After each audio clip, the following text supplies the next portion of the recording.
என்னன்னு சின்னதா ஞாபகப்படுத்திட்டு அந்த சப்ஜெக்ட்ல மிச்சம் இருக்கிறதுக்கு போறோம். யக்ஷ பிரசன்னத்தை பத்தி பேசிட்டு இருக்கோம். யக்ஷ பிரசன்னம் அப்படிங்கிறது என்ன அப்படின்னா, தர்மனை பார்த்து யக்ஷன் என்கின்ற ஒருவன் ஒரு கேள்விகளை கேட்டுக்கிட்டே வரான். அதுக்கு யக்ஷனுடைய கேள்விக்கு தர்மனுடைய பதில்கள்.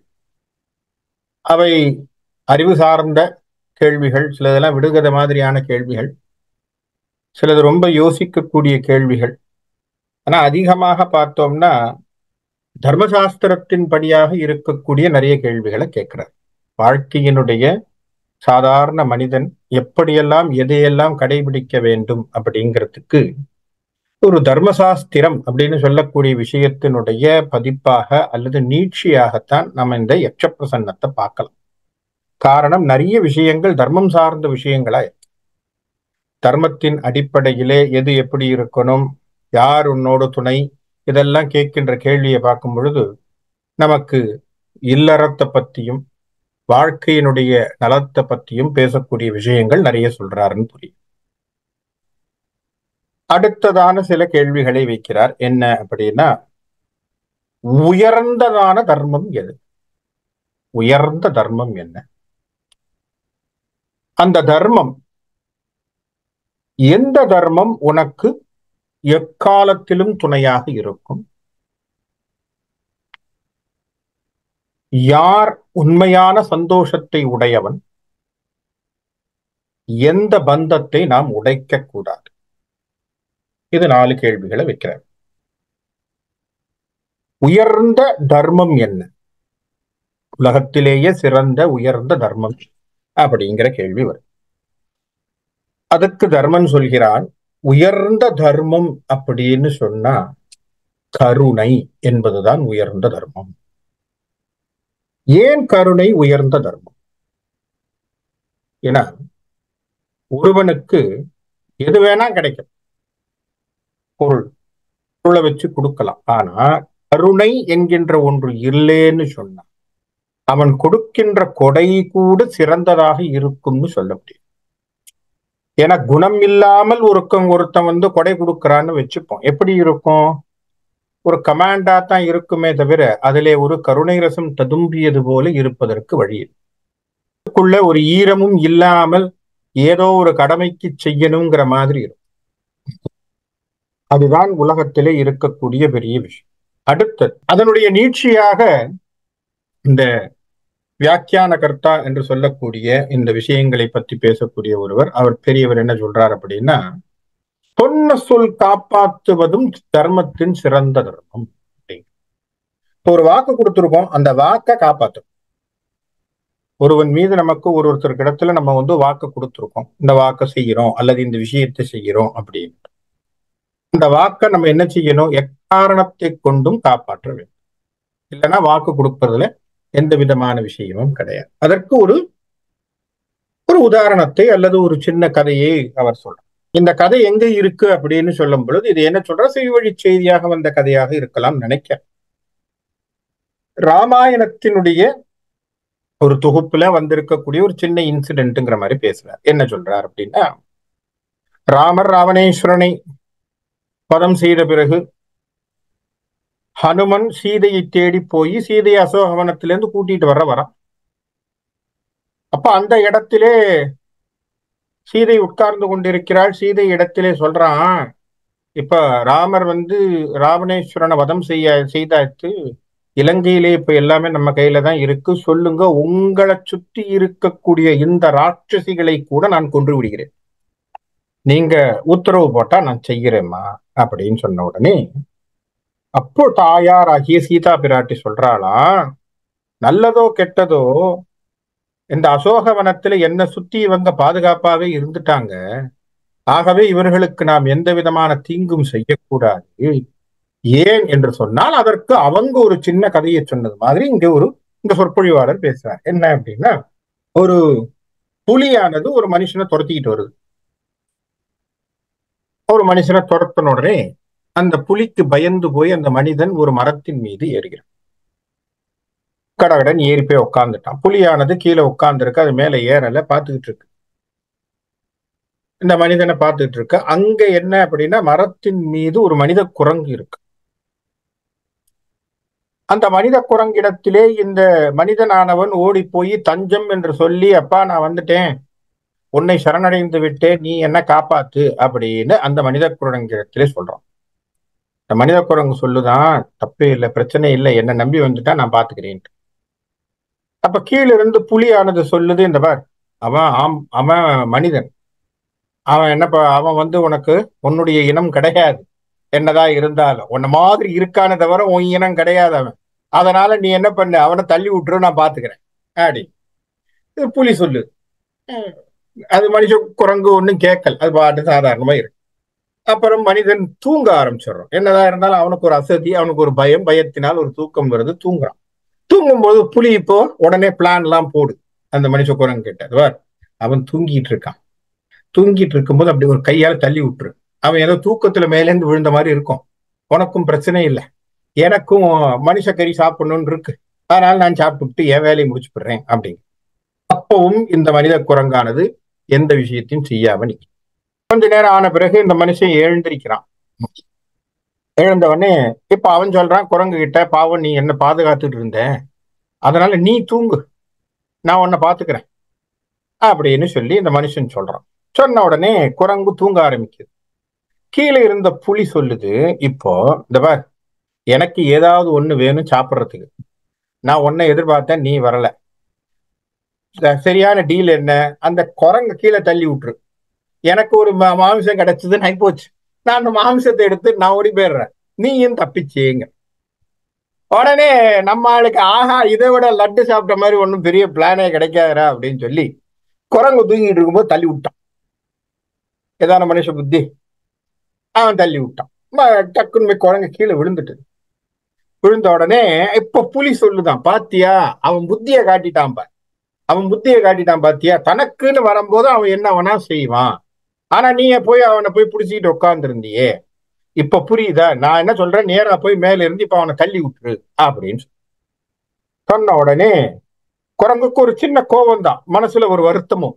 அப்படியே இந்த மனிதனை பாக்குது, பார்த்துட்டு மரத்தை ஏறுது. மனுஷன் இப்ப பயப்பட ஆரம்பிச்சிட்டான். என்ன காரணம், ஒண்ணு கீழே தள்ளிட போதோ, தள்ளிட்டதுனால நம்ம கீழே விழ போறோமோ, விழுந்துச்சுன்னா இப்ப புலி நம்மளை பிடிச்சிட போதோ அப்படிங்கிற பயத்தோடு இருக்கு. அந்த குரங்கு மேலே வந்ததாம், அந்த மனிதன் பக்கத்தில் உட்கார்ந்ததாம், அங்கிருந்து சொன்னதாம் புலியிடத்துல, மனுஷனுடைய குணம் என்னவா இருந்தாலும் பரவாயில்ல, நான் வாக்கு கொடுத்துட்டேன் அவனை காப்பாத்துறதுன்னு, ஆகவே நான் அவனை தள்ளி விட மாட்டேன், புலியே உன் ஆகாரத்தை வேறிடத்தில் தேடு. இப்ப இதுல இருந்து என்ன தெரியுது அப்படின்னு சொன்னா, ஒருவன் ஒரு வாக்கை கொடுத்தான் என்று சொன்னால் அந்த வாக்கின்படி நிற்க வேண்டும்.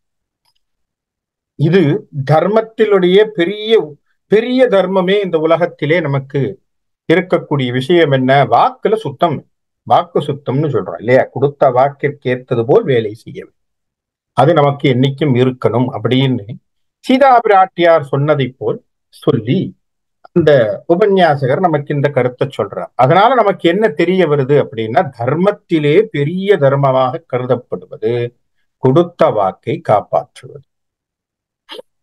அதுதான் பெரிய விஷயம். சரியா, கொடுக்கிறோம், வாக்கு கொடுத்தோம், செய், அதை போல் செய். முடியலன்னா ஆரம்பத்திலேயே சொல்லி, தேவையில்லாத வாக்குகளை கொடுப்பது தவறு. இரண்டாவது, தர்மம் எப்பொழுது நல்ல பலனை தரும் இல்லையா, நல்ல பலனை எப்போது தரும், தர்மம் எப்போது நல்ல பலனை தரும், எப்பொழுது பெரியோர்கள் சொன்னது போல் செய்தால்.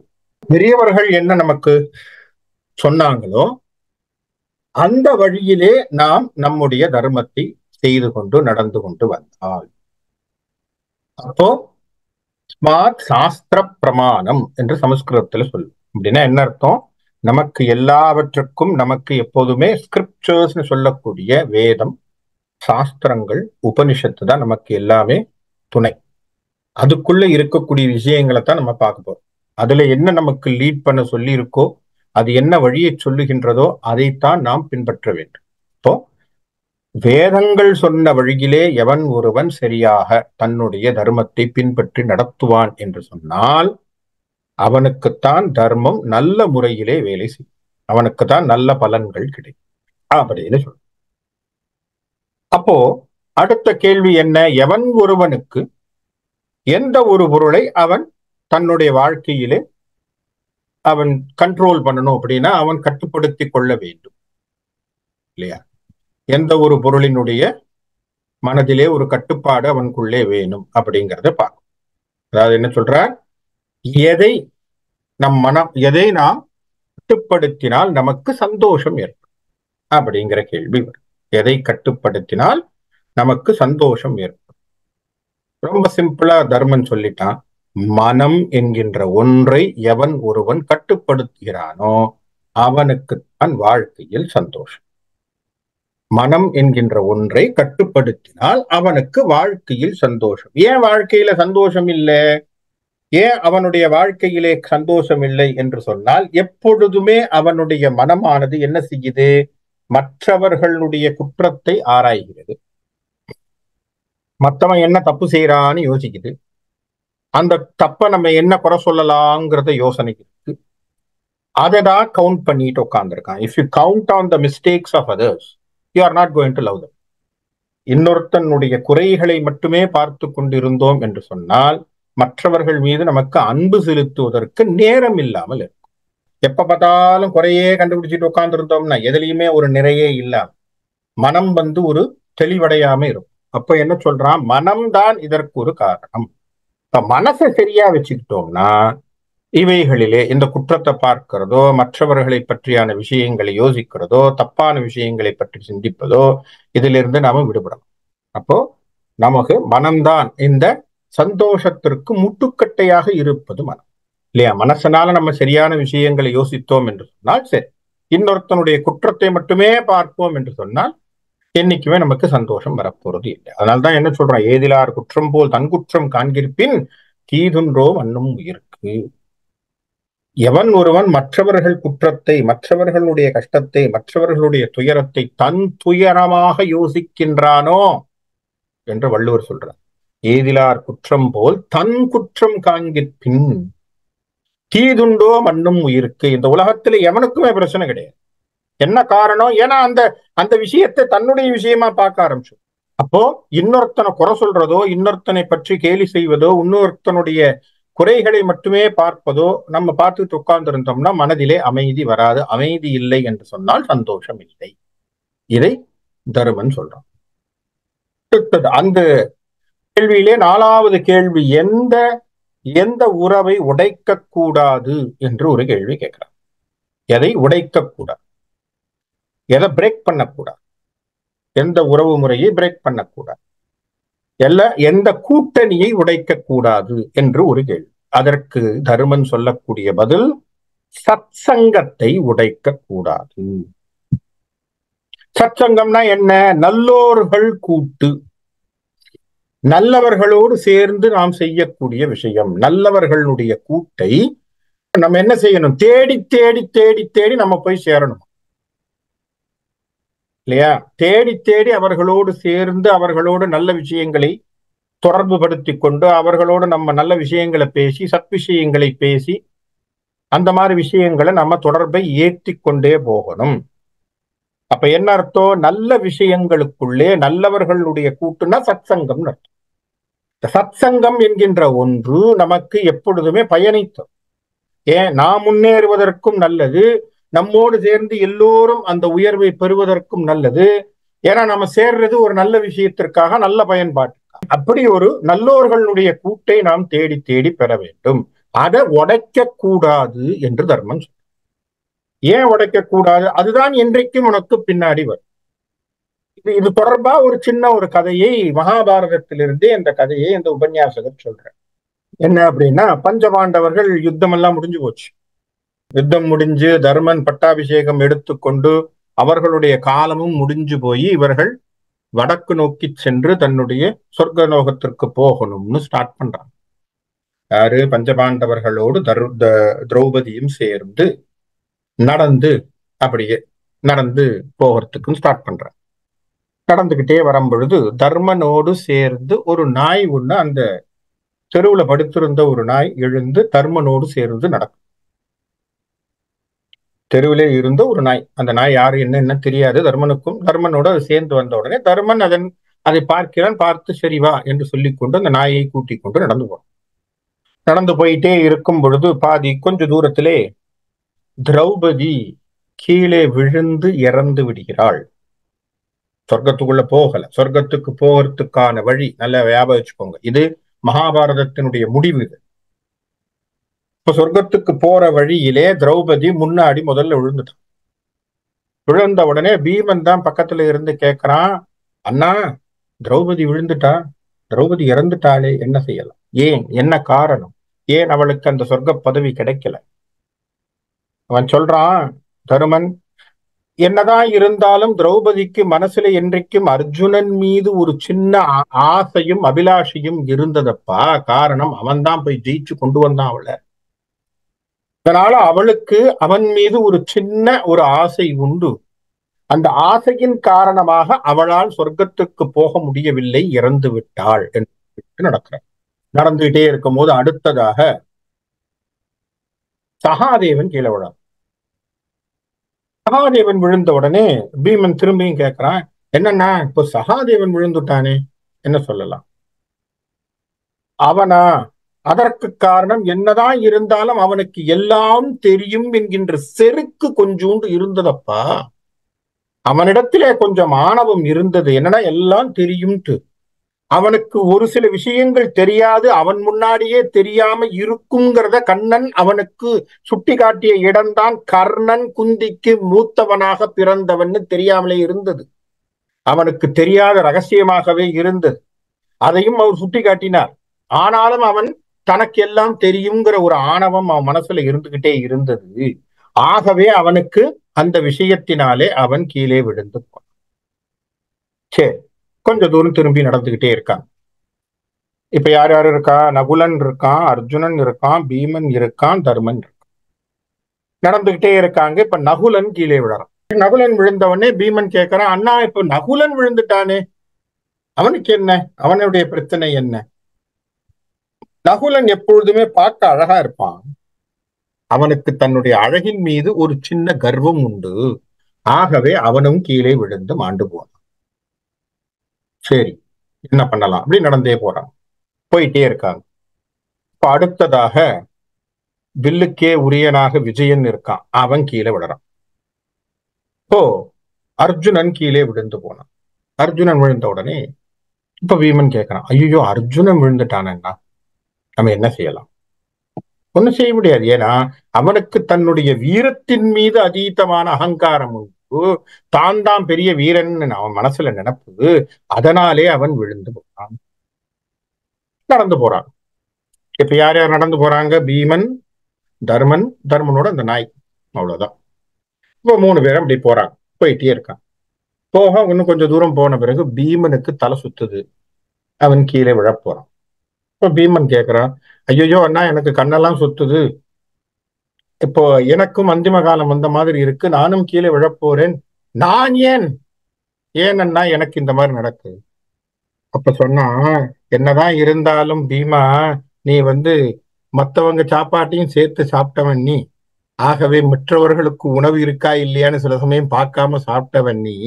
அதனால ஒரு காரணம், அதனாலதான் உனக்கும் இந்த வாழ்க்கையிலே இந்த கதி ஏற்பட்டது என்று சொன்னாங்க. அவனும் பீமனும் விழறான்.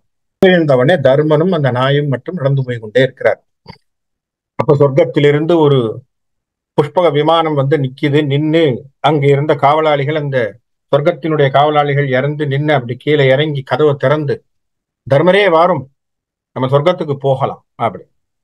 தர்மர் ஏற வரார். ஏறும்பொழுது நாயோட ஏறுறார். ஏறும் பொழுது இவர் உடனே சொல்லிட்டார், no, tax are not allowed இந்த சொர்க்கம், சாரி அப்படின்ட்டு. உடனே அவன் ஒரு அத்தாரிட்டேட்டிவ் ஸ்டேட்மெண்ட்டோ கொடுத்துட்டான், tax are not allowed. Dharman சொன்னா, அது யார் என்னங்கிறது தெரியாது, ஆனால் இத்தனை நேரம் என்னுடைய சகோதரர்கள் இறந்தும் கூட என்னோடவே வந்துட்டு இருந்ததுனால எனக்கும் அதற்கும் ஒரு நல்ல தொடர்பு ஏற்பட்டு போச்சப்பா. வர்றதான் தான் நான் அதோட சேர்ந்து வர்றேன். இல்லைன்னா பரவாயில்ல, நான் நடந்தே சொர்க்கம் எங்க இருக்கோ நான் நடந்து வருகிறேன், நாயோடு தான் வருவேன் என்று சொல்லி அந்த காவலாளி இடத்திலே அந்த புஷ்ப விமானத்தை அனுப்பி வைத்து விட்டு அந்த நாயோடு சேர்ந்து நடந்து வருகிறான். கொஞ்ச தூரம் போன உடனே அந்த நாய் மாறி உருவாக எழுந்து நின்றதாம். அதுதான் தர்ம தேவதை. அவள் சொன்னாலாம், அப்பா உன்னோட நான் என்னைக்கும் நிற்பேன். ஏன்னா தர்மத்துக்கே பிறந்தவன் அப்பா நீ. ஆகவே நான் தர்ம தேவதை, உன்னையோடவே நான் என்னைக்கும் நிக்கிறேன்.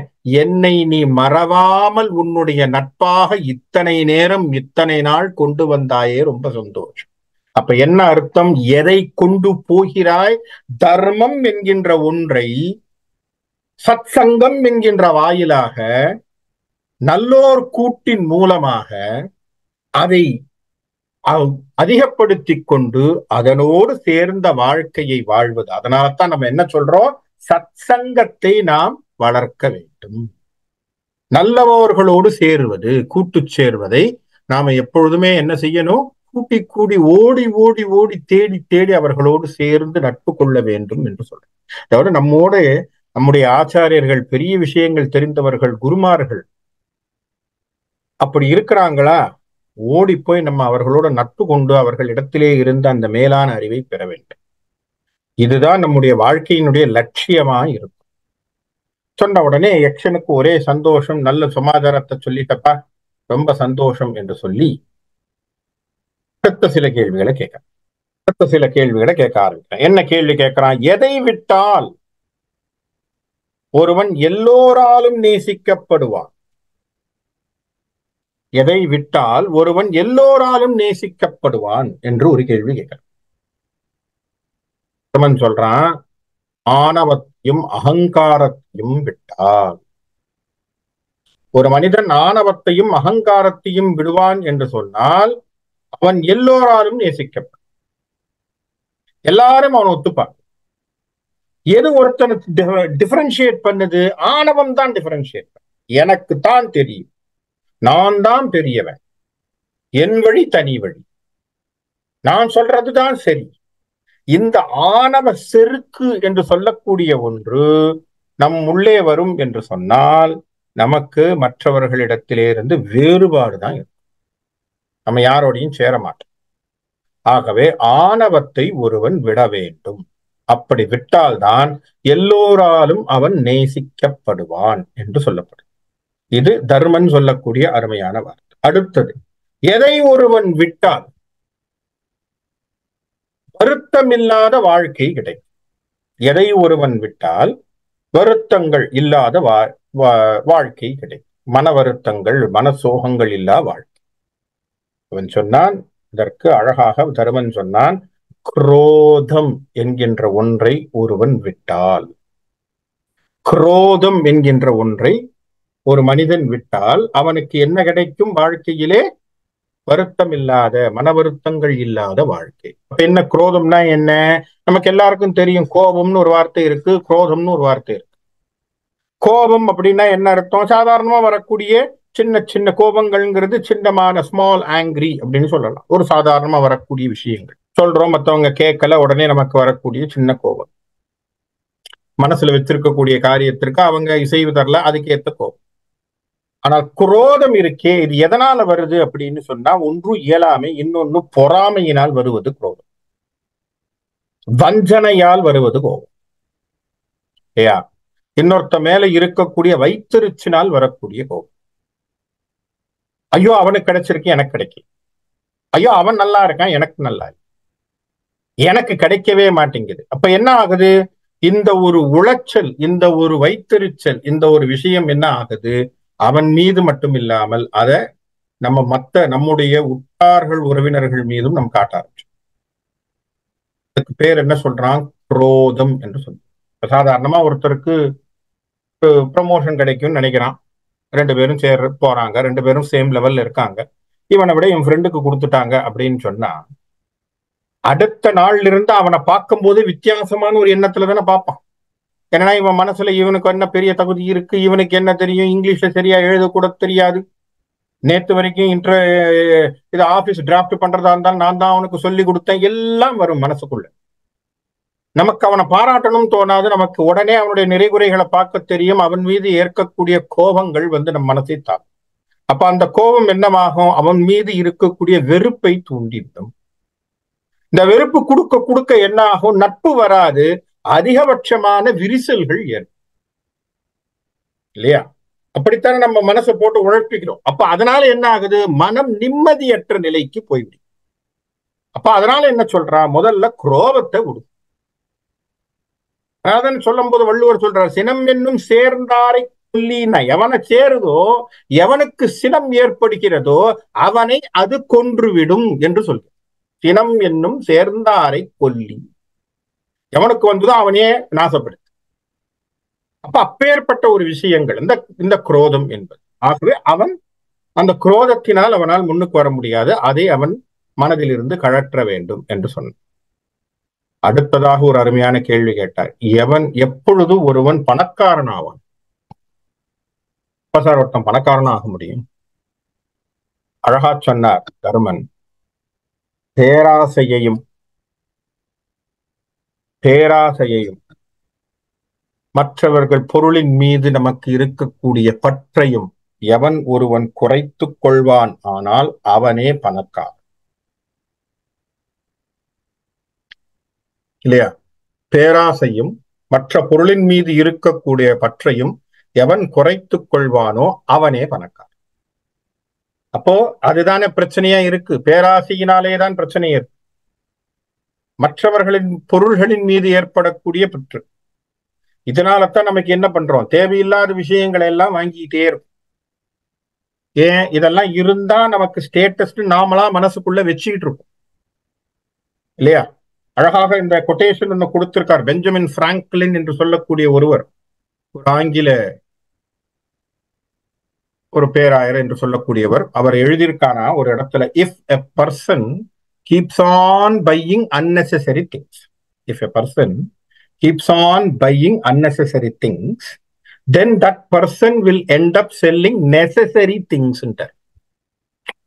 If a person keeps on buying unnecessary things, அவனுக்கு தேவையில்லாத பொருட்களை வாங்கிக் கொண்டே இருப்பான் என்று சொன்னால் அவனுக்கு தேவையான பொருளை அவன் விற்க வேண்டிய சூழ்நிலை ஏற்பட்டு விடும். ஏன்? நமக்கு ஸ்டேட்டஸுக்காக சில விஷயங்களை நாம தேவையில்லாம வச்சுருக்கோம்.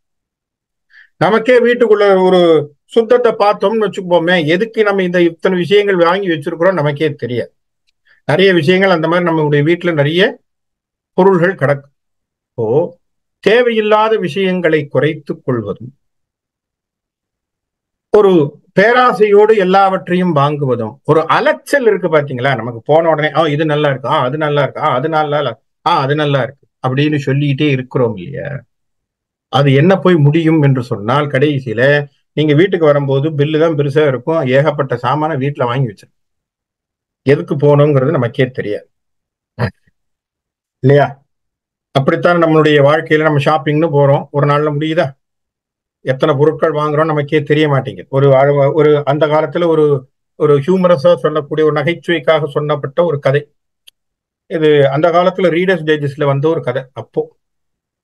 அப்ப லாஃப்டர் த பெஸ்ட் மெடிசன் ஒரு பகுதியில இந்த நகைச்சுவை துணுக்கு இருக்கும். ஒருத்தர் போன் பண்றார் ஒரு வீட்டுக்கு. அந்த வீட்டிலே அந்த பெண் மட்டும்தான் இருக்கா. அதாவது தம்பதிகளுக்கு பிறந்த ஒரு பெண். அவர் அடிக்கிறார். போன் அடிச்சவர் கேட்கிறார், என்னம்மா, என்ன சமாச்சாரம்? வீட்டுல யாரும் இல்லையா? இல்ல. அப்பா வெளில போயிருக்கார், அம்மா வெளில போயிருக்காங்க. அப்பா என்னைக்கு வருவார்? அப்பா எப்பமா வருவார்? அந்த பொண்ணு சொல்லுது, வர்ற புதன்கிழமை 3:20 புளோரிடா ரன்வேல வந்து இறங்குவார். அப்படியா? எங்க போயிருக்கார்? அப்பா ஆஸ்ட்ரோநாட்டு, ஸ்பேஸுக்கு போயிருக்கார். அவர் இறங்குறது புளோரிடா ரன்வேல 3:20 வர்ற டியூஸ்டே அன்னைக்கு, செவ்வாய்க்கிழமை இத்தனை மணிக்கு இறங்க போறார். ஓ, பரவாயில்லையே, இவ்வளவு துல்லியமா சொல்றியே, வெரி குட் வெரி குட். அம்மா எங்க? அம்மா ஷாப்பிங் போயிருக்கா. எத்தனை மணிக்கு வருவா? அது என்னால சொல்ல முடியாது.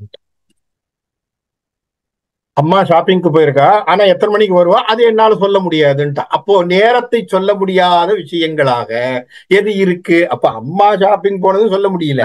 அப்பா ஆஸ்ட்ரோநாட்டா வெளியில போயிருக்காரு, வேற்று கிரகத்துக்கு போனவர் எத்தனை மணிக்கு வருவாருன்னு சொல்ல முடியுது. காரணம் என்ன? தேவையில்லாத விஷயங்களுக்கு நாம என்ன பண்றோம்? நிறைய நேரங்களை செலவிடுகிறோம். அப்ப என்ன ஆகுது? தேவையில்லாத விஷயங்களை வீட்டுக்குள்ளேயும் கூட்டி கொண்டு வருகிறோம். அவைகளாலே நமக்கு என்ன பிரயோஜனம் இல்லை, நமக்கும் தெரியல. வாங்கி வீட்டுக்குள்ள வச்சிருக்கிறோம். நிறைய விஷயங்கள் நமக்கு அது பிரயோஜனமே இல்லாமல் இல்லையா? கலைமகள் கைபொருளே உன்னை கவனிக்க ஆள் இல்லையோ என்று கண்ணதாசன் பாடியது போலே. வீட்டுக்குள்ள நிறைய கிடக்கு, போகும்போது வரும்போது வாங்குவோம், ஆனா நமக்கே தெரியாது அது என்னுடைய பயன்பாடு என்ன, அது என்ன செய்யணும் என்னங்கிறது தெரியாது. அப்ப அப்படி ஒரு விஷயங்களை குறைத்துக் கொள்வோம் என்று சொன்னால் நாமும் பணக்காரன் ஆகலாம் என்று தர்மன் சொல்றான். அப்ப என்ன காரணம், என்னத்தை சொல்றான்? அழகா சிம்பிளா சொல்ல போனா நம்ம என்ன சொல்லலாம்? நம்முடைய தேவைகளை குறைத்துக் கொள்ள வேண்டும். அடுத்ததாக சொன்னார், எப்பொழுது ஒரு மனிதன் சந்தோஷமான வாழ்க்கையை வாழ முடியும்? எப்பொழுது அவன் தனக்கு போதும் என்ற மனம் கொண்டவனாக இருக்கிறானோ அன்றைக்கு சந்தோஷம் வரும். போதுங்கிற மனசு என்னைக்கு வருதோ அன்னைக்கு அவனுக்கு சந்தோஷம். போதுங்கிற மனசு வரலேன்னு சொன்னா அவனுக்கு சந்தோஷம் வராது. இப்ப போதுங்கிற மனசு எப்ப சார் வரும்? எப்ப ஒருவன் தன்னை இறைவனிடத்திலே ஒப்படைத்து தனக்கான ஒரு விஷயத்தை ஹம்பிள்னஸ் சொல்ற மாதிரி தன்னை சரணடையக்கூடியவனாக மாற்றிக்கொள்கிறானோ அப்பொழுதுதான் அவனிடத்திலேயே அந்த போதும் என்கின்ற மனம், திருப்தி அப்படிங்கிறது வரும். ஏன் அது வரைக்கும் ஏன் வரல அப்படின்னா, நம் மனம் அலைபாய்ந்து கொண்டே இருக்கு. ஒன்னை விட்டு ஒண்ணு, ஒன்னை விட்டு ஒண்ணு, ஒன்னை விட்டு ஒண்ணு தாவிக்கிட்டே இருக்கு. தாவிக்கிட்டே இருக்கிறனால நமக்கு ஒரு தேடுதலே இருக்கிறோமே தவிர நம்முள்ளே ஒரு நிறைவு இல்லை. அந்த நிறைவு வரணும்னு சொன்னா நம்ம என்ன பண்ணணும்? இறை இடத்திலே சரணாகதி என்கின்ற ஒன்றை வைத்துக் கொண்டோம் என்று சொன்னால் இது அவருக்கு தேவையா தேவையில்லையான்னு சொல்லுவாருங்கிற நம்பிக்கை நம்ம மனசுல வந்துட்டுதுன்னா நம்ம என்ன செய்யலாம்? எந்த பொருளாக வாங்கினாலும், இந்த பொருளை வாங்க போறேன், இது எனக்கு வேணும் நான் நினைச்சா கூட நம்ம என்ன செய்யலாம்? இது தேவை தேவையில்லை என்பது அவன் தீர்மானம். அப்ப என்ன வரும்? மனதுல ஒரு திருப்தி ஏற்பட்டு போகும். ஆக எவனாக இருந்தாலும் எந்த வாழ்க்கையிலே வாழ்ந்தாலும் நம்ம மனசுல ஒரு திருப்தி வரணும் என்று சொன்னால் இறையின் இடத்திலே சரணாகதி என்பது ஒரு முக்கியமான விஷயத்தை கொடுக்கும் இல்லையா? அப்போ அதை தருமன் சொல்றேன், அதை கோடிட்டு காட்டுறோம். அதுக்கு ஒரு உதாரணமாக ஒரு சின்ன இன்சிடென்ட்டை சொல்றார். என்ன சொல்றார் அப்படின்னா, ஒரு நிகழ்வு. மகாபாரதத்திலே துரியோதனன் மாண்டு போனான். துரியோதனனை சாவடிச்சிட்டான். உடனே அஸ்வத்தாமன் தான் கடைசியில மிஞ்சி இருக்கான். இந்த சைடு கிருப்பன் இருக்கான், துரோணர் எல்லாம் போயாச்சு, அஸ்வத்தாமன் இருக்கான். அஸ்வத்தாமனுக்கு விஷயம் தெரிய வருது. அஸ்வத்தாமனுக்கு விஷயம் என்ன தெரிய வருது? உங்க அப்பாவையும் ட்ரிக்கா சாவடிச்சுட்டாங்க, ஏதோ தந்திரம் பண்ணி சாவடிச்சுட்டாங்க. ஆகவே இப்போ துரியோதனையும் சாவடிச்சாச்சு. இனிமே யாரும் இல்லையப்பா, அஸ்வத்தாமா நீ தான் இருக்க, கிருபாச்சாரியர் மட்டும்தான் இருக்கார், ஆகவே நீங்க தான் ஏதாவது செய்யணும் என்று சொன்ன உடனே அஸ்வத்தாமன் கோபம் கொண்டு தன் கையிலே இருந்த ஒரு அஸ்திரத்தை எடுத்து விடுறான். அதுக்கு பேர் நாராயண அஸ்திரம்னு பேர். அந்த நாராயண அஸ்திரத்தை விட்ட உடனே, அது யாரு? சாட்சாத் நாராயணமூர்த்தியே கிருஷ்ணரே இருக்கார், அவருக்கு சம்பந்தப்பட்ட அவர் சக்தியாக கொண்டிருக்கக்கூடிய அஸ்திரம் அது. அந்த அஸ்திரம் வருது. வந்த உடனே பஞ்சபாண்டவர்களை தொடங்கி கொண்டு அவர்களை துரத்தி கொண்டு வருகிறது. முதல் தாக்குதல் அவன் பஞ்சபாண்டவர்களை தான் வைக்கிறான். வச்ச உடனே அவர்களை துரத்தி கொண்டு வருது. வந்த உடனே கிருஷ்ணரிடத்திலே வந்து நிக்குது. கிருஷ்ணர் பார்க்கிறார், சொல்றார், இந்த அஸ்திரத்துக்கு ஒரே வழிதான் என்ன? கையிலே இருக்கக்கூடிய ஆயுதத்தை கீழே போட்டு விட்டு சரணம் என்று சொல்லி நில். இந்த அஸ்திரம் உன்னை ஒன்றும் செய்யாது. ஏன்?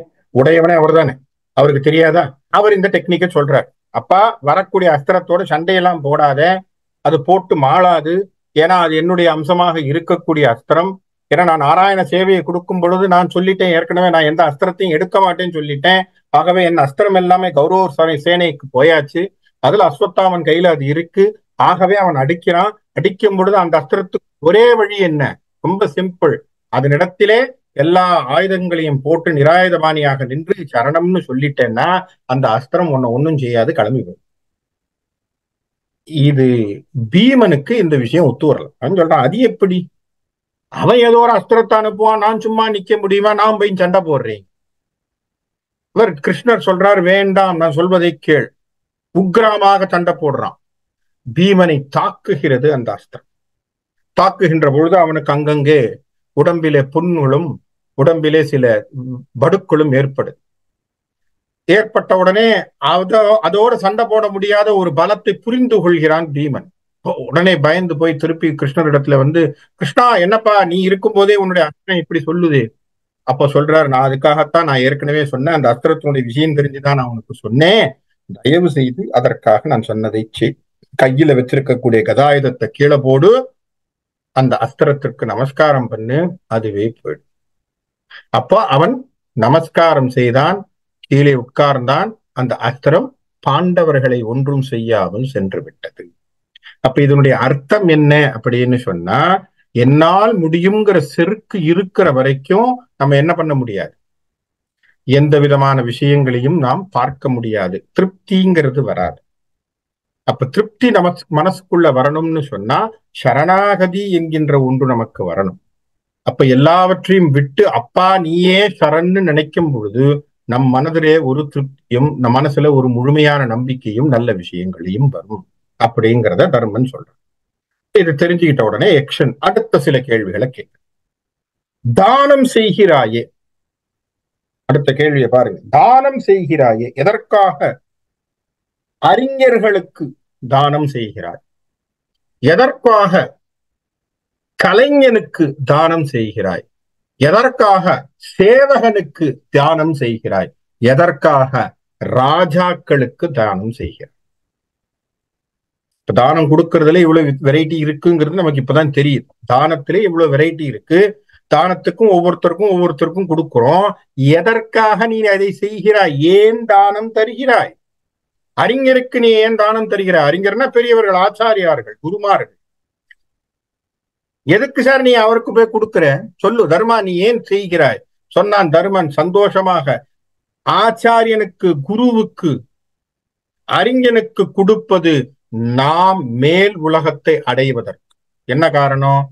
கொடுத்த விஷயத்திற்கு அவர்கள் நமக்கு நல்ல விஷயத்தை போதிப்பார். நல்ல போதனைகள் ஆச்சாரியரிடத்திலிருந்து வரும், நல்ல அருள் கிடைக்கும் இல்லையா? ஒரு குருமாருக்கு நம்ம போய் கொடுக்கிறோம், அவர் கட்டி இருக்கக்கூடிய ஆசிரமத்துல ஒரு டொனேஷனை கொடுக்கணும். எதுக்காக நம்ம போய் கோவில்ல கொடுக்கணும்? எதுக்காக பாபானுடைய ஆசிரமத்துல கொண்டு போய் புட்டபருத்தியில காசு கொடுக்கும்? என்ன காரணம்? அருள் கிடைக்க வேண்டும் என்கின்ற நம்பிக்கை தானே. எதற்கு அருள் கிடைக்க வேண்டும்? மேல் விஷயங்களுக்கான முனைப்பிற்கு அது துணையாக இருக்கும்.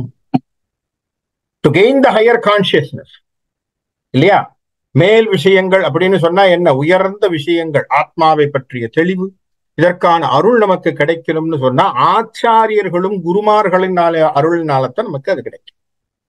அப்போ அவர்களுக்கு நாம் கொடுக்கின்ற விஷயங்கள், அவர்களுக்கு தானமாக தரக்கூடிய விஷயங்கள் நம்மை கடைத்திய, நம்முடைய பிறவி கடைத்தேற வழி செய்யும். அடுத்தது, கலைஞனுக்கு நீ ஏன் தருகிறாய்? கலைஞனுக்கு நீ ஏன் தானம் செய்ய வேண்டும்? தர்மன் சொன்னான், அது தானம் அல்ல, அது பரிசு. ஏன் அப்ப பரிசு தர்ற? அவன் கலை வளர்வதற்கு, கொடுத்தவன் பேர் நிலை பெறுவது. கொடுத்தவன் பேர் நிலை பெறும். ஏன்? இவன் கொடுத்தாங்கிறது தெரியும், ஹிஸ்டரியில ரெக்கார்டு. ஒரு ஆர்டிஸ்டுக்கு ஒருத்தன் கொடுக்குறான், ஸ்பான்சர்ஷிப் வருதா இல்லையா? பேர் ஸ்பான்சர்ஷிப் வெளியில தெரியுது. ஏன் சார் தெரியல அப்படின்னு கேட்காதீங்க. கம்பராமாயணத்திலே தடையப்ப வள்ளலை பற்றி கம்பனே பேசுறான். ஏன்னா அவனை ஸ்பான்சர் பண்றது தடையப்ப வள்ளல். பாட்டுக்கு பாட்டு எழுதுறார். Who sponsored Kamban? சடையப்ப வள்ளல். அப்ப சொல்றாரா இல்லையா? அவரை பற்றிய பேர் வருதா இல்லையா? இவரும் முன்னேறினார், அவரை பற்றிய பேரும் அவருக்கு கிடைத்தது. சடையப்ப வள்ளலை பத்தி நமக்கு யாருன்னே தெரியாது. கம்பன் எழுதிய பிறகுதான் சடையப்ப வள்ளலை பத்தி அவனுடைய பரம்பரையை பத்தி பேசுறான். அப்போ எப்பேற்பட்ட ஒரு பேரை கொடுத்து விடுறான் பாருங்க. அப்போ பேர் கிடைக்குது, ரெண்டு பேருக்குமே பேர் கிடைக்குது.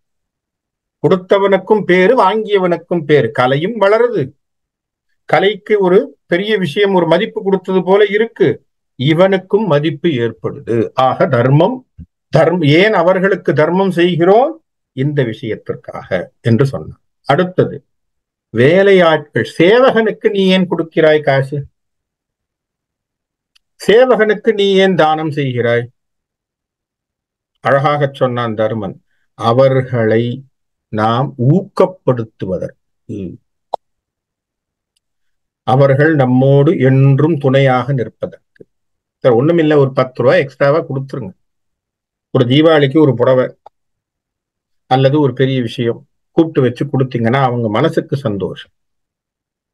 அவன் மனசுல என்ன நினைப்பான், ஆஹா எப்பேற்பட்டவன் நம்மளை மதிச்சு நமக்காக கொடுத்துருக்கான் அப்படிங்கிற ஒரு எண்ணம் வரும். லாயல்ட்டின்னு சொல்ற மாதிரி. அப்ப அவனுக்கு அந்த மனசுல அந்த எண்ணங்கள் ஏற்படும். ஆகவே அதற்காக நாம் அந்த டொனேஷனை தரும்.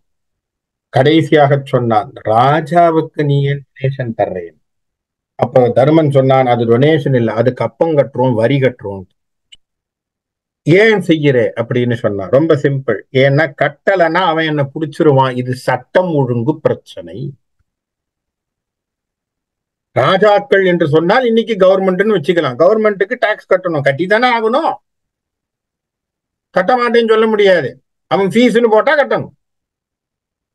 அவன் பில்லுன்னு போட்டு அனுப்பினானா அதுக்கு கட்டித்தான் ஆகணும். காரணம் என்ன? அது சட்டம் ஒழுங்கு.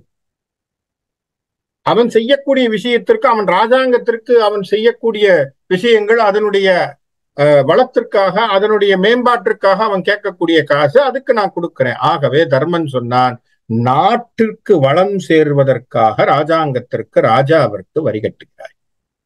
ஆகவே அது வரி, அது தானம் அல்ல, அது வரி. அவனுக்கு நீ வரி கொடுக்க. அப்படி நாம அந்த கிளாசிபிகேஷனை அழகாக சொன்ன. அடுத்ததாக வரக்கூடிய இன்னும் சில கேள்விகள் ஆக்ஷன் வைக்கிறான். என்ன கேள்விகள் வருது? இந்த உலகம் எதனால் சூழப்பட்டிருக்கு? இந்த உலகம் எதனால் சூழப்பட்டிருக்கு? அழகாக சொன்னார், இந்த உலகம் அறியாமையினால் சூழப்பட்டிருக்கு. இந்த உலகம் அறியாமையினால் சூழப்பட்டு. எல்லாம் தெரிஞ்சவன் எவனுமே கிடையாது.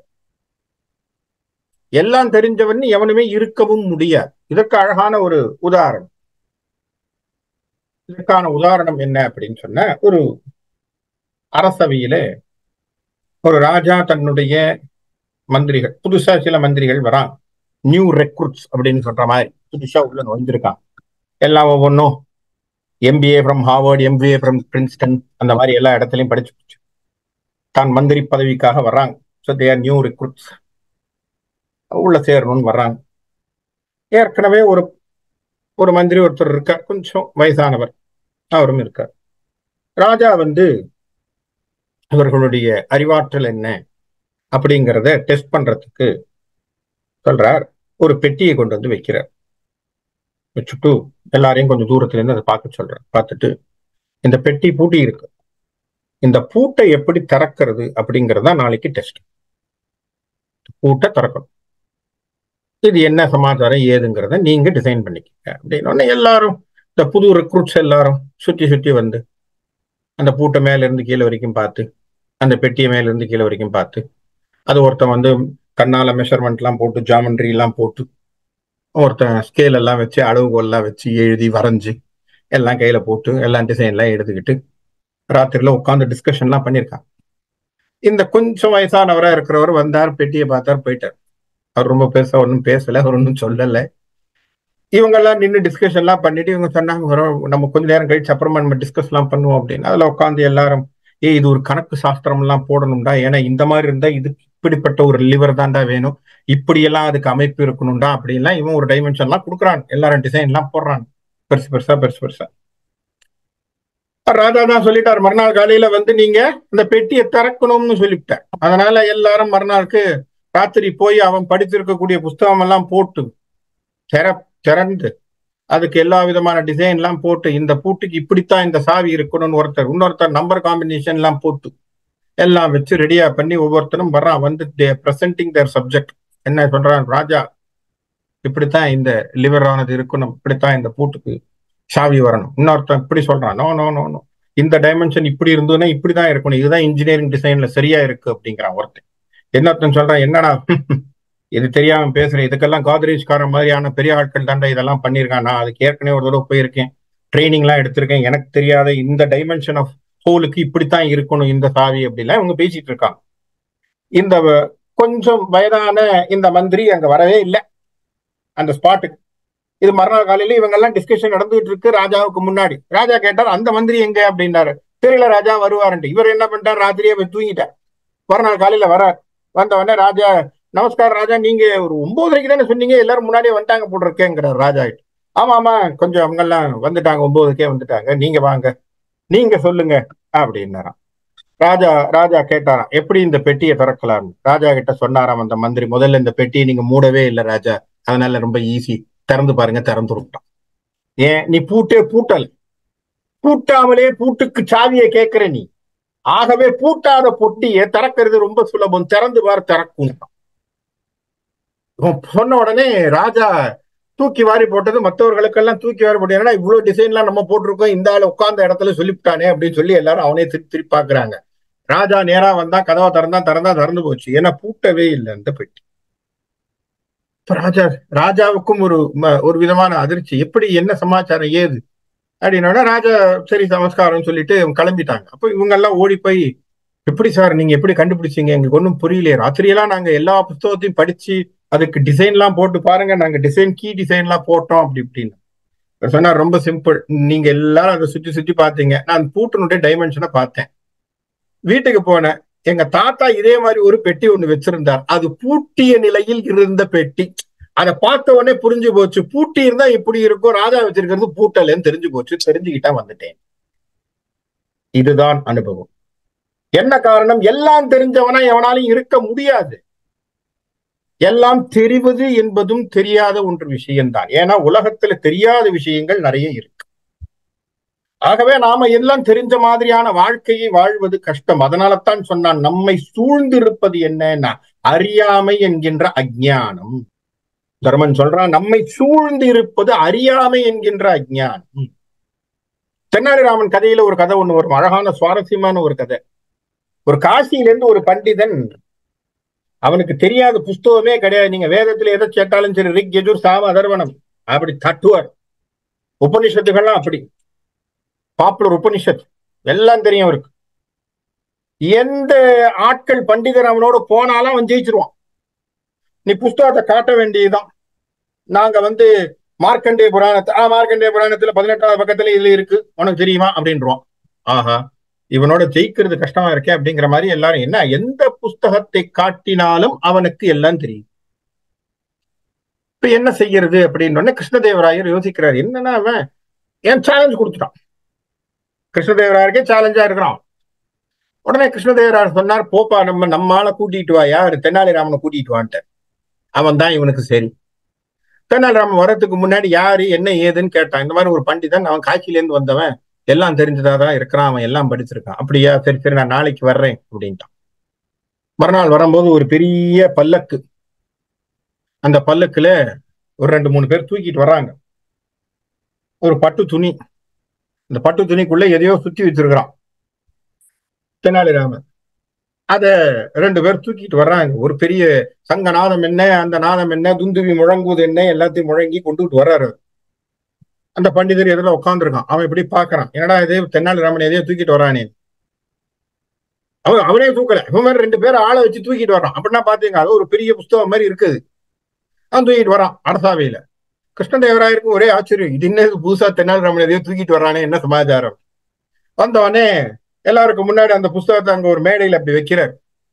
அந்த பல்லக்க வச்சுட்டு அப்படியே பூவெல்லாம் அந்த அந்த சுத்தப்பட்ட விஷயத்துக்கு போட்டுட்டு, வணக்கம் வணக்கம் வணக்கம் வணக்கம் மகாராஜா, கொஞ்சம் லேட் ஆகி போச்சு, தாமதிக்கு மன்னிக்கணும், ஏன்னா இந்த புஸ்தகத்தை எடுத்துட்டு வரதுக்கு ஆளை தேட வேண்டியதா இருந்தது, அதனால தான் தூக்கிட்டு வந்தேன். பண்டிதர் கேட்கிறாரு, என்னது இப்படிப்பட்ட பெரிய புஸ்தகமா இருக்கு, இது வரைக்கும் நான் பார்த்ததே இல்லை, ரொம்ப சிம்பிள், இது என்ன புஸ்தகம் இதுவா, இது திலகாஷ்ட மகிஷபந்தனம், இது பெரிய புஸ்தகம், இது யாருக்கும் புரியாது, இது ஒரு புதிய புஸ்தகம், இது என் குரு எனக்கு சொல்லி கொடுத்தது, இதுல இருந்தா உனக்கு நான் கேள்வி கேட்க போறேன். இவன் உடனே பண்டிதர், அஜோஜோ, நான் இந்த மாதிரி புஸ்தகமே படிச்சது இல்லையப்பா, புதுசா இருக்கேன். ஆமாமா, நான் இதுல இருந்தா 1008 கேள்வி கேட்க போறேன், நீ ரெடியா சொல்லு அப்படின்ட்டான். உடனே பண்டிதன், ஐயோ எனக்கு தெரியாது, நமஸ்காரம், நான் படிக்காது எத்தனையோ இருக்கு போல் இருக்கு, நான் என்னுடைய தோல்வியை ஒத்துக்கொள்கிறேன், நான் பெற்ற பரிசுகள் எல்லாம் கொடுத்து விட்டு ஓடி போயிடுறேன்னு சொல்லிட்டு அவன் எழுந்து போயிட்டான். கிருஷ்ணதேவராயருக்கு ஒரே ஆச்சரியம், தெனாலிராமனை பார்த்துக்கிட்டே இருக்கார். அவன் அந்த பண்டிதர் கிளம்பி போயாச்சு. கேட்கறான், ஏன்பா நானே கேள்விப்பட்டதில்லை, இப்படி ஒரு புஸ்தகம் இருக்குன்னு நீ சொல்லியிருக்கே, என்ன சமாச்சாரம். அவன் சொல்றான், ரொம்ப சிம்பிள், நான் சொன்னதை நீங்க பதம் பிரிச்சு படிச்சீங்கன்னா அது சமஸ்கிருதத்துல இருக்கக்கூடிய வார்த்தை உங்களுக்கு புரியும்னா. என்ன திலகாஷ்ட மகிஷபந்தனம்னு அப்படின்னா என்ன அர்த்தம், திலகாஷ்டம் அப்படின்னா என்ன அர்த்தம்னா காஞ்சு போன எள்ளு செடி, மகிஷபந்தனம் அப்படின்னா எரும மாட்டு கயிறு. இதை ஒரு பட்டுநூல்ல போட்டு சுத்தி கொண்டு வந்திருக்கேன். சிலவாட்ட மகிஷபந்தனம்னா காஞ்சு போன எள்ளு செடியே ஒரு எரும மாட்டு கைத்துல சுத்தி கொண்டு வந்திருக்கேன்னு சொன்ன அவனுக்கு, அத்தனையும் படித்தவனுக்கு இந்த ஒரு வார்த்தையினுடைய பொருள் புரியவில்லையே, அவனுடைய கல்வி செருக்கு அவனை கண்மறைத்து விட்டது என்று சொன்னான். இதற்கு காரணம் என்று சொன்னா, நாம் அத்தனையும் தெரிந்தவர்கள் அல்லர்.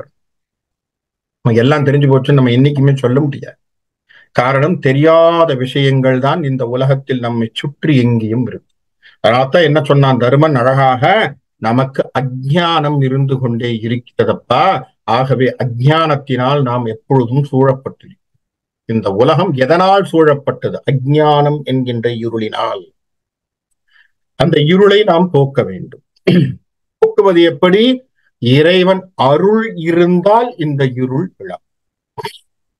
இறைவன் அருள் இருந்தால், இறைவன் என்னுடைய அருள் இருந்தால் இந்த இருள் விலகும். நல்லா ஞாபகம் வச்சுக்கணும். தர்மன் கொடுத்த ஒவ்வொரு பதிலுக்கும், ஆன்மீக ரீதியான பதிலுக்கும் நாம கம்பேர் பண்ணிக்கலாம், காரலேட் பண்ணிக்கலாம்.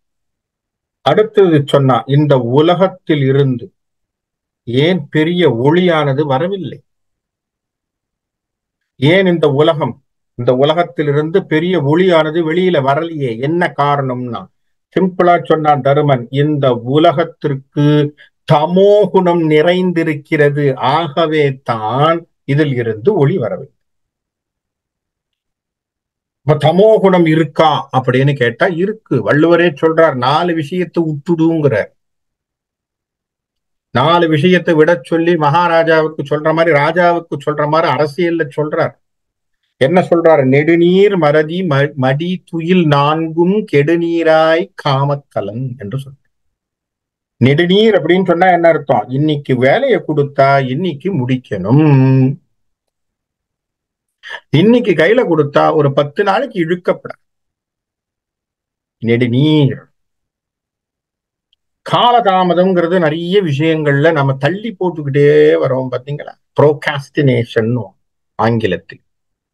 ஒரு செயலை செய் என்று சொன்னால் பண்ணு, உடனே பண்ணு. தள்ளி போடுறதுங்கிறது தப்பு. அப்ப நெடுநீர். மறதி, மறந்து போறது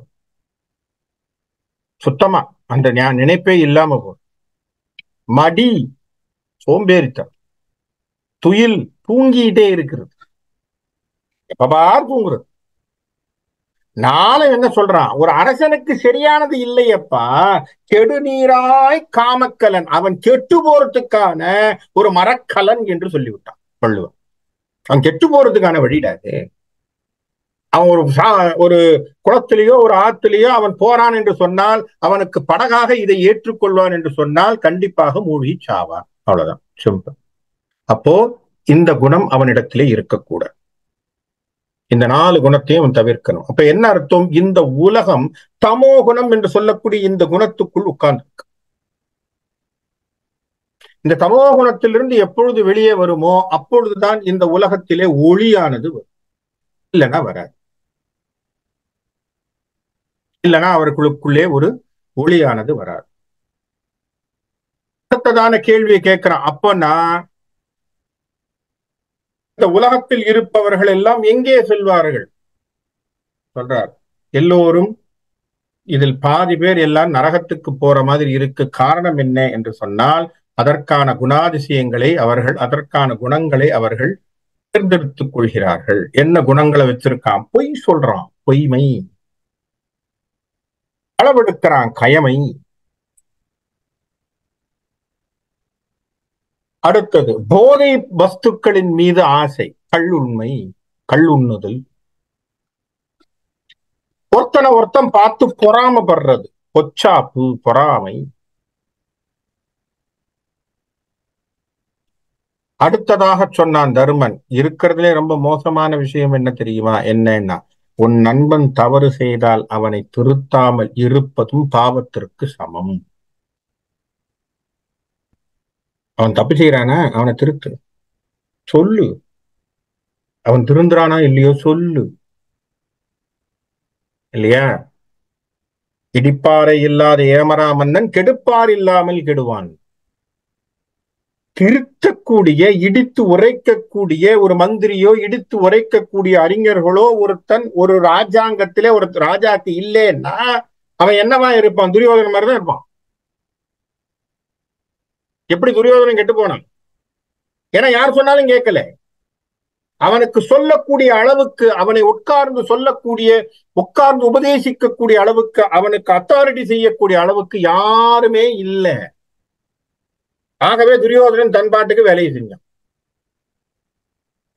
அப்ப இடிப்பாரே இல்லாத ஏமரா மன்னன். அப்ப என்ன ஆகும் சார்? கெடுப்பார் இல்லாமல் கெடுவான். யாரும் அவன் பக்கத்துல இருந்தா அவனுக்கு கெடுக்கணும்னு அவசியம் இல்லை, அவனே கெட்டுப்போம். அப்போ இவைகள் எல்லாமே அவர் லிஸ்ட் பண்ணக்கூடிய விஷயங்கள், தர்மன் சொல்லக்கூடிய விஷயங்கள்ல இது எல்லாமே நமக்கு கெடுதலை தரக்கூடியது. இதனாலே தான் உலகம் எப்படி இருக்கு? இருளில் சூழப்பட்டிருக்கிறது, இருளுக்குள்ளே கிடைக்கிறது, கடக்கிறது. அப்ப கேட்கிறான் யட்சன், அப்ப ஒரு மனிதன் எப்பொழுது இறப்புக்கு சமானமாகிறான், இறந்தவனாகிறான்? ஒரு மனிதன் எப்பொழுது இறந்தவனாகிறான்? எப்பொழுது வறுமை வருகிறதோ அவன் இறந்தவனாகிறான். இல்லாமை வந்தால், எப்பொழுது அவனுக்கு இல்லாமை வருகிறதோ அப்பொழுது அவன் இல்லாதவனாகி விடுகிறான். அதனால்தான் என்ன சொன்னார்? இல்லானை இல்லாளும் வேண்டாள், இன்றெடுத்த தாய் வேண்டாள். இல்லானை இல்லாளும் வேண்டாள். அவ்வையார் சொன்னா, இல்லானை இல்லாளும் வேண்டாள். காசே இல்லை இல்லை இல்லைன்னு சொல்லிக்கிட்டே உட்கார்ந்து இருக்கிறவன அவன் பொண்டாட்டி கூட ஒத்துக்க மாட்டான். இல்லானை இல்லாளும் வேண்டாள். அடுத்தது யாருன்னு சொன்னா, அவன் மட்டுமானா ஒத்துக்க மாட்டா? ஈன்றெடுத்த தாய் வேண்டாள். அப்ப அவன் ஒத்துக்க மாட்டா. அப்போ பாவர்ட்டி கொண்டு போய் விட்டுரும் இல்லையா? உலகத்துல ரொம்ப கஷ்டம். அதனால தானே சொன்னோம், கொடியது கொடியது எது? கொடிது வறுமை கொடிது, அதிலும் இளமையில் வறுமை என்று சொல்லுது. அவ்வையார் சொன்ன வார்த்தை தான், கொடிது வறுமை கொடிது, அதனிலும் கொடிது இளமையில் வரும். இப்ப இளமையான காலத்திலே ஒரு வறுமை வரும் என்று சொன்னால் அந்த வறுமை இருக்கிறதுலே ரொம்ப கூடும். அப்போ ஒருவன் இல்லாதவனாக இருப்பது எப்பொழுது இறந்தவனுக்கு சமமாகிறான் என்று சொன்னால், எப்பொழுது வறுமை வருகிறதோ அவன் இறந்தவனுக்கு சமமாகிறான். அப்போ யக்ஷன் கேட்கிறான், அப்போ ஒரு நாடு எப்பொழுது இறந்ததுக்கு சமானமாகிறது? ஒரு நாடு எப்பொழுது இறந்ததற்கு சமானமாகிறது? எப்பொழுது அதற்கு சரியான தலைவன் இல்லையோ அப்பொழுது இறந்ததற்கு சமானம். எப்பொழுது அதற்கு சரியான தலைவன் இல்லையோ அப்பொழுது அது இறந்ததற்கு சமானம். அழகாக சொன்னான் வள்ளுவன், 770வது குறள். நிலை மக்கள் சால உடைச்செனினும் தானை தலைமக்கள் இல்வழி இல் என்று சொல்கிறான். அப்படின்னா என்ன அர்த்தம்? நீங்க சிறந்த வீரர்களே அந்த படையில இருந்தாலும் அந்த படையை நடத்துகின்ற நல்ல தலைவன், தகுதி வாய்ந்த தலைவன் இல்லை என்று சொன்னால் நீ சொல்லாமலேயே அங்கே தோல்வி வந்துவிடும் என்று சொல்லிவிடும். படைக்கு சொல்றான், படையினுடைய பெருமைக்காக சொல்லுகின்ற பொழுது சொல்றான், நிலை மக்கள் சால உடைத்தெனினும். சார், நல்ல சண்டை போடக்கூடிய வீரர்கள் இருக்காங்க சார், எல்லா டாக்டிக்ஸும் தெரியும், எல்லா ஸ்ட்ராட்டஜியும் தெரியும் அவங்களுக்கு. சால உடைத்தெனினும் தானை அங்க தலைமக்கள் இல்வழியில் அவன் இல்லைன்னா காலி, அவன் இல்லைன்னா காலி. அப்படி வீரர்கள் இருந்தும், வீரம் இருந்தும் ஒரு நல்வழிப்படுத்தக்கூடிய ஒரு தலைவன் அங்கே வருவான் என்று சொன்னால் அந்த படை சின்ன படையாக இருந்தாலும் ஜெயிக்கும். மகாபாரத கதை, பாண்டவர்கள் கதை, கிருஷ்ணர் நின்ன கதை. கௌரவர்களை விட பாண்டவ சேனை கம்மி, கௌரவர்களை விட பாண்டவர்களுடைய சேனை மிக மிக குறைவு. ஆனால் பாண்டவ சேனை ஜெயித்து. ஏன்? கிருஷ்ணர் என்கின்ற பரமாத்மா அங்கே வழிகாட்டுதலோடு நடந்தது. அப்ப நல்ல தலைவன் இருக்க வேண்டியதா இருக்கு. நல்ல தலைவன் இல்லைன்னா நம்ம என்ன செய்ய முடியும்? ஒரு நாடு இறந்ததற்கு சமானம் என்று சொன்னார். ஒரு யாகம் இறந்ததற்கு சமானம் எப்பொழுதுன்னு கேட்கிறான். ரொம்ப சிம்பிள், எப்ப அதனுடைய வழியில் செய்யவில்லையோ அது பயன்படவில்லையோ, அப்போ அது சரியாக நடக்கவில்லையோ, அது இறந்ததற்கு சமானம். யாகம் இறந்ததற்கு சமானம் என்ன? அதனுடைய பர்ஃபார்மன்ஸுக்குன்னு ஒரு ப்ரொசீஜர் இருக்கு. அந்த ப்ரொசீஜர்ல பண்ணாம நீ வேற ஏதோ ப்ரொசீஜர்ல உனக்கு தோணுதனெல்லாம் செஞ்சுக்கிட்டு இருந்தோம்னா அந்த யாகம் சரியான பலனை தராது. அப்போ இறந்து போனதற்கு சமானம். ஆகவே இவைகள் எல்லாமே தருமன் சொல்லியிருக்கக்கூடிய விஷயங்கள். இதை தவிர ஒன்னும் சில கேள்விகள் மட்டும் இருக்கு. ஒரு 10 கேள்விகளோ ஏதோ இருக்கு. அவைகளிலே அவர் தருமன் என்ன பதில் சொன்னார் அப்படிங்கிறத பார்த்துட்டு கடைசியிலே என்ன நடந்தது அப்படிங்கிறதையும் நாம வரக்கூடிய வகுப்புல நம்ம அதை பத்தி பார்க்கலாம். ஆகவே யக்ஷ பிரசன்னம் என்கின்ற ஒன்று பல நீதிகளையும் பல அறச்சிந்தனைகளையும் ஆன்மீக தத்துவங்களையும் நிரம்பிய விஷயமாக யக்ஷ பிரசன்னம் இருந்தது.